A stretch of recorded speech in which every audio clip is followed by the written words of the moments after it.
बस इतना जान लो कि डर ही वजह है जिसके कारण ज्यादातर लोग नौकरी करते रहते हैं। अपने बिल न चुका पाने का डर, नौकरी से निकाले जाने का डर, पर्याप्त पैसा न होने का डर और दोबारा शुरुआत करने का डर। ये किसी पेशे या हुनर को सीखने की प्रक्रिया का एक हिस्सा है जिसके बाद लोग पैसे के लिए काम करने लगते हैं। अधिकतर लोग इसी डर की वजह से पैसे के गुलाम बन जाते हैं और फिर अपने बॉस से नाराज रहते हैं। हे दोस्तों, कैसे हैं आप लोग? स्वागत है आपका 88 पॉइंट लाइफ चेंजिंग FM में, जहां हम लाते हैं आपके लिए मजेदार, इंफॉर्मेटिव और लाइफ चेंजिंग कंटेंट। ऐसे ही जबरदस्त और काम की बातें जानने के लिए चैनल को जल्दी से सब्सक्राइब कर लो। तो चलिए शुरू करते हैं बिना किसी देरी के। क्या आपको लगता है कि पैसे की जरूरत इंसान को अपनी मर्जी के खिलाफ काम करने पर मजबूर कर देती है, या फिर ये सिर्फ एक बहाना है? अगर आप भी नौकरी करते हैं तो क्या आपने कभी सोचा है कि आप नौकरी क्यों कर रहे हैं? क्या ये सिर्फ पैसे की वजह से है या आपको अपने काम में वाकई मजा आता है? ज्यादातर लोग पैसों के पीछे भागते हैं, लेकिन असली सवाल यह है कि क्या पैसा कमाना ही जीवन का मकसद होना चाहिए, या हमें पैसे के साथ साथ अपनी आज़ादी और खुशी पर भी ध्यान देना चाहिए? जीवन में बहुत कुछ ऐसा है जो हमारे नियंत्रण से बाहर है, लेकिन मैंने ये समझा कि असली शक्ति उसी पर ध्यान केंद्रित करने में है जो मेरे वश में है, यानी स्वयं है। और अगर मुझे परिस्थितियों को बदलना है तो सबसे पहले मुझे खुद को बदलना होगा। लेकिन आप मुझे सिर्फ डेथ सेंट ही दे रहे हैं? अमीर डैडी मुस्कुराए और पूछा, तो तुम क्या सीख रहे हो? मैंने हल्की शरारती मुस्कान के साथ जवाब दिया, यही कि आप लालची हैं। अमीर डैडी गंभीर होकर बोले, देखा, तुम अब भी यही सोच रहे हो कि समस्या मैं हूं। मैंने झुंझलाते हुए कहा, वो तो आप हैं ही। अमीर डैडी शांत स्वर में बोले, अगर तुम यही सोचते रहोगे तो जिंदगी भर कुछ नहीं सीख पाओगे। अगर तुम्हें लगता है कि समस्या मैं हूं तो तुम्हारे पास कौन से विकल्प बचते हैं? देखिए, अगर आप मेरी तनख्वाह नहीं बढ़ाते हैं, मेरे प्रति ज्यादा सम्मान नहीं दिखाते हैं और मुझे नई चीजें नहीं सिखाते हैं तो मैं काम छोड़ दूंगा। ज्यादातर लोग ठीक ऐसा ही करते हैं। वे काम छोड़ देते हैं और किसी दूसरी नौकरी की तलाश करते हैं जहां उन्हें बेहतर अवसर और ज्यादा ऊंची तनख्वाह मिले। वे सचमुच सोचते हैं कि इससे समस्या सुलझ जाएगी, मगर ज्यादातर मामलों में ऐसा नहीं होता। तो मुझे क्या करना चाहिए?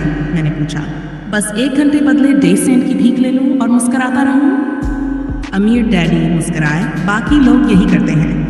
वे ये सोचकर तनख्वाह बढ़ने का इंतजार करते हैं कि ज्यादा पैसे से उनकी समस्याएं सुलझ जाएंगी। अधिकतर लोग बस स्वीकार कर लेते हैं। कुछ लोग अपनी वर्तमान नौकरी के अलावा दूसरी नौकरी करके ज्यादा कड़ी मेहनत करते हैं, लेकिन वहां भी उन्हें कम तनख्वाह को स्वीकार करना पड़ता है। मुझे एहसास हो गया था कि यह जीवन का स्वाद था। आखिर मैंने नजरें उठाकर पूछा, तो समस्या किस चीज से सुलझेगी? इससे, उन्होंने कहा और अपनी कुर्सी पर आगे झुककर मेरे सिर को हल्के से थपथपाया। तुम्हारे कानों के बीच की चीज से। यही वह पल था जब अमीर डैडी ने वह निर्णायक दृष्टिकोण बताया जो उन्हें उनके कर्मचारियों और मेरे गरीब डैडी से अलग करता था, और जिसकी बदौलत वे अंततः हवाई के सबसे अमीर लोगों में से एक बने, जबकि मेरे उच्च शिक्षित लेकिन गरीब डैडी जिंदगी भर आर्थिक समस्याओं से जूझते रहे। ये एक अनूठा दृष्टिकोण था जिसने मेरी जिंदगी का नक्शा ही बदल दिया। अमीर डैडी ने बार बार मुझे यह दृष्टिकोण सिखाया जिसे मैं पहला सब कहता हूँ। गरीब और मध्यवर्गीय लोग पैसे के लिए काम करते हैं, अमीर लोग पैसे से अपने लिए काम कराते हैं। अब तक मेरे गरीब डैडी ने मुझे जो सिखाया था, शनिवार की उस उजली सुबह मैंने उससे एक बिल्कुल भिन्न दृष्टिकोण सीखा। 9 साल की उम्र में ही मैं समझ गया कि दोनों डैडी चाहते थे कि मैं सीखूं। दोनों ही डैडी मुझे पढ़ने के लिए प्रोत्साहित करते थे, बस अध्ययन के विषय अलग थे। मेरे उच्च शिक्षित डैडी सलाह देते थे कि मैं वही कर लूं जो उन्होंने किया था।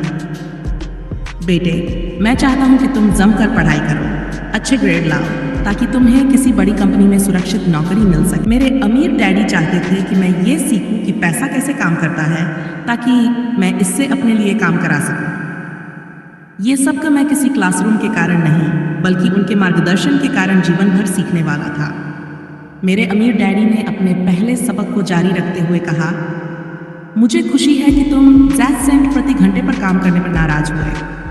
अगर तुम नाराज नहीं हुए होते और इसे चुपचाप स्वीकार कर लेते तो मुझे तुमसे कहना पड़ता कि मैं तुम्हें नहीं सिखा सकता।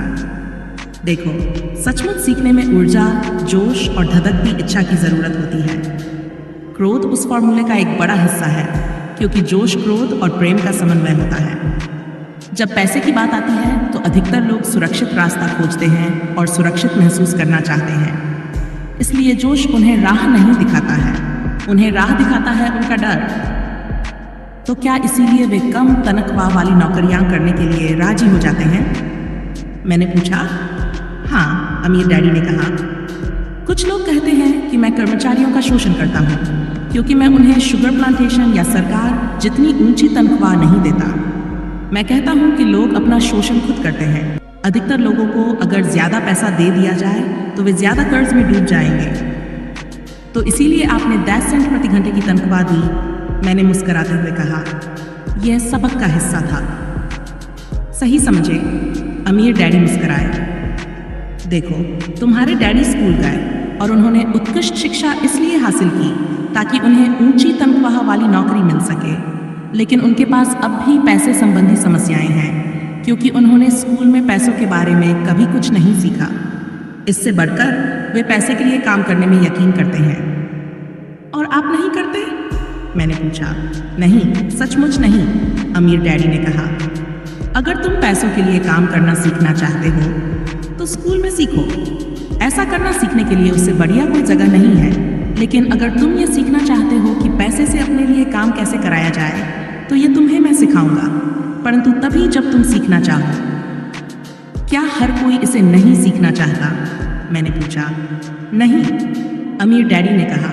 सिर्फ इसलिए क्योंकि पैसे के लिए काम करना सीखना ज्यादा आसान होता है, खासतौर पर अगर धन संबंधी मामलों में डर तुम्हारा मूल भाव हो। मैं समझ नहीं पाया, मैंने त्योरी चढ़ाकर कहा। हाल फिलहाल उसकी चिंता मत करो, बस इतना जान लो कि डर ही वह वजह है जिसके कारण ज्यादातर लोग नौकरी करते रहते हैं। अपने बिल न चुका पाने का डर, नौकरी से निकाले जाने का डर, पर्याप्त पैसा न होने का डर और दोबारा शुरुआत करने का डर। यह किसी पेशे या हुनर को सीखने की प्रक्रिया का एक हिस्सा है, जिसके बाद लोग पैसे के लिए काम करने लगते हैं। अधिकतर लोग इसी डर की वजह से पैसे के गुलाम बन जाते हैं और फिर अपने बॉस से नाराज रहते हैं। विद्यार्थी अन्न का कर्ज अपने उच्चतम स्तर पर पहुंच चुका है। आज लगभग 16.16 करोड़ अमेरिकी छात्र कुल मिलाकर 1.3 ट्रिलियन डॉलर से अधिक के कर्ज तले दबे हुए हैं। एक बार फिर सोचिए, 1 ट्रिलियन डॉलर एक बेहद बड़ी रकम है। हवाई में शनिवार की वह सुहानी सुबह हम दोनों खामोशी से बैठे रहे।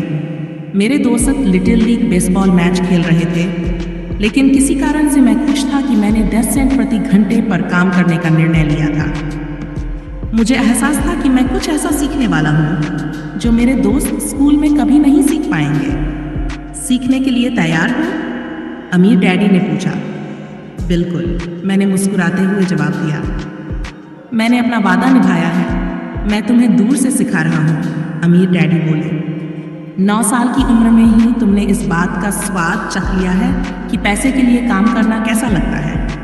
बस इस 1 महीने के अनुभव को 50 साल से गुना कर लो और तुम्हें अंदाजा हो जाएगा कि ज्यादातर लोग अपनी जिंदगी कैसे बिताते हैं। मैं समझ नहीं पाया, मैंने कहा। जब तुम मुझसे मिलने के लिए कतार में खड़े थे, पहली बार नौकरी पाने के लिए और दूसरी बार तनख्वाह बढ़वाने के लिए, तब तुम्हें कैसा लगा?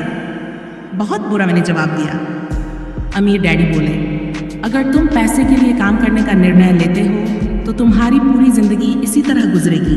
अपनी तनख्वाह देखकर अधिकतर कर्मचारी ऐसा ही महसूस करते हैं, खासतौर पर जब उसमें से सारे टैक्स और दूसरी कटौतियां कम हो जाती हैं। कम से कम तुम्हें तो 7% तनख्वाह मिली थी। आपका मतलब है कि ज्यादातर कर्मचारियों को अपनी पूरी तनख्वाह नहीं मिलती? मैंने आश्चर्य से पूछा। है भगवान, नहीं, अमीर डैडी ने कहा। सरकार अपना हिस्सा सबसे पहले ले लेती है। सरकार ऐसा कैसे करती है? टैक्स, अमीर डैडी ने जवाब दिया। जब आप कमाते हैं तब आप पर टैक्स लगता है। जब आप खर्च करते हैं तब भी टैक्स देना पड़ता है। जब आप बचत करते हैं तब भी सरकार टैक्स वसूलती है, और जब आप मर जाते हैं तब भी आप पर टैक्स लगाया जाता है। आगे क्या होगा जानने के लिए हमारे साथ बने रहना। तो ये थी हमारी आज की जानकारी। उम्मीद है कि आपको ये वीडियो पसंद आया होगा। अगर आपको ये कंटेंट अच्छा लगा तो लाइक और कमेंट ज़रूर करें, और अगर आप इस तरह के और वीडियो देखना चाहते हैं तो चैनल को सब्सक्राइब करना न भूलें। जल्दी मिलते हैं एक और नए वीडियो के साथ। तब तक के लिए जय श्री राम, जय हिंद। Yeah.